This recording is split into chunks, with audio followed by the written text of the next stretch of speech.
मेरे गांव के बुजुर्ग, मेरे चाचे ताऊ, मेरे दादा, मेरी चाची ताई और गांव के सभी नौजवान साथियों,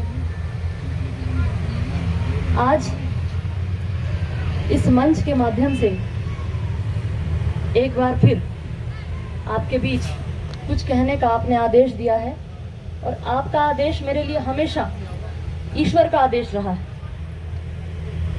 जैसा मंच के माध्यम से बताया गया कि लगातार 9 दिन से गांव में धरना चल रहा है और 9 दिन से गांव के सभी आदरणीय बंधुगण यहाँ आ रहे हैं और मंच के माध्यम से ये भी कहा गया कि 9 दिन बाद आपकी बहू आपके बीच पहुंची है।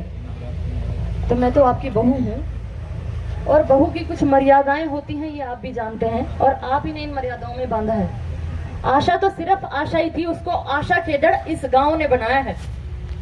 आशा को कोई नहीं जानता था। आशा खेदड़ को जानने का जो हक अगर आज कहीं हुआ तो वो सिर्फ और सिर्फ इस गांव के कारण हुआ है। तो अपने गांव की मान मर्यादा बनाकर रखना ये मेरा पहला धर्म है। 9 दिन की क्या बात है, अगर अपने गांव के लिए 9 जन्म भी लेने पड़े तो भी थोड़े हैं। इसलिए अपने गांव के लिए कहीं भी किसी भी समय मुझे खड़ा होना हो तो मैं पीछे नहीं हटूंगी। इस धरना स्थल पर पहुंचने के लिए 2 दिन पहले मेरे पास गांव की तरफ से फोन आया था कि आपको वहां मौजूद रहना है, लेकिन साथ में एक ड्यूटी भी लगाई गई कि यहां आने से पहले हमारी बात आपको रख के आनी है, उसके बाद आप गांव में पैर रखिएगा। तो लेट आने का कारण है वो ये है, वो आपके बीच बताना जरूरी था, क्योंकि बात सबसे नहीं होती, बात सिर्फ गांव के कुछ मौजूद लोगों की तरफ से ही आती है। तो सारे गांव को कहीं ना कहीं ये लगता है कि वो लेट है या पहुंची नहीं, तो इसलिए बताना जरूरी है। जैसा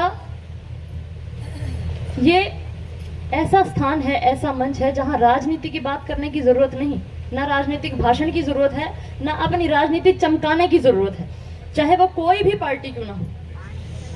मैं किसी एक पार्टी की बात नहीं कर रही हूँ। यहाँ इस मंच पर मैं गांव खेदड़ की बहू के नाते खड़ी हूँ, इसलिए पार्टी, राजनीति, सरकारें ये सब बाद की चीज है। सरकारें आएंगी जाएंगी, आज कोई और सरकार है, कल कोई और थी, आगे पता नहीं कौन रहेगा, तो उन सब की कोई बात ना मैं यहाँ करना चाहती हूँ और ना ही मुझे लगता है हमें किसी को करनी चाहिए।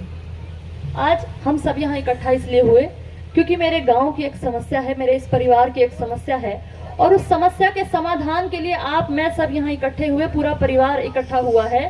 और परिवार में गांव के जब चाचे ताऊ जब ये कहे ना कि बहन बेटियां भी आके यहाँ खड़ी हों, बहुओं को भी यहाँ आकर खड़ा होना चाहिए, उसके बाद ही परिवार की बहुएं पंचायत में आती हैं। और गांव की मान मर्यादा, परिवार की मान मर्यादा भी उसी से बनती है जब बहू बेटियां गांव के बुजुर्गों की बात मानकर चलें, उनको सुनकर चलें। जो मेरी चाची ताई बैठी हैं, आपको भी जब घर ने कहा तभी पहुंचे ना, उससे पहले तो नहीं आए आप, कहे बाद पहुंचे। तो चाहे चाची ताई बैठी हैं, उनके माध्यम से या उनकी ओर से भी मैं ये बात कहना चाहती हूँ कि जहां आप कहेंगे वो गांव की बहू बेटियां, चाहे वो बहू आशा ही क्यों ना हो, वो वहां रहेगी। लेकिन अगर आपकी तरफ से ये कहा गया कि इस दहलीज को नहीं लांघना, तो चाहे कुछ हो जाए, चाहे कोई मुसीबत आ जाए, वो दहलीज हम पार नहीं करेंगे।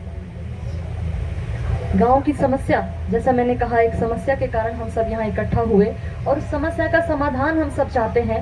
उस समस्या के समाधान के लिए हमारे बीच में